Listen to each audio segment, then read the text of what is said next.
Hello guys, welcome to my channel. Today we are going to see how to use two different audio outputs simultaneously on our Windows PC. Let's jump straight into it guys. Right click on the start icon, select settings. On right side select sound. You just need to scroll down. Under the advanced, click on more sound settings. Click on this recording tab and you just need to right click on the white screen on right side.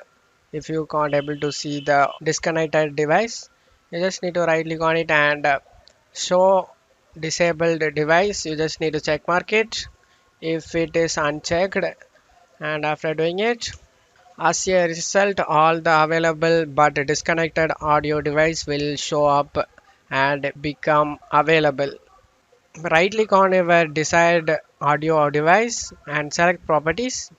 Select the listen tab and check mark this option to listen to this device, and you just need to play back through this device. Select this drop down and select speaker guys.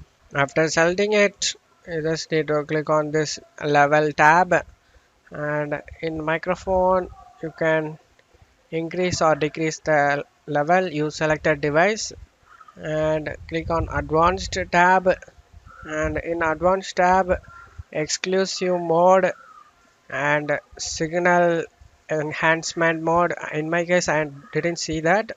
In your case you can see that two options guys, exclusive mode and signal enhancement. You can adjust to your selected audio device. This will allow you to play audio through two different outputs at the same time in your PC guys. Select save changes for apply and OK, and that's all you have to do it guys. That's it for today's video guys. Give me a like and subscribe. Thank you.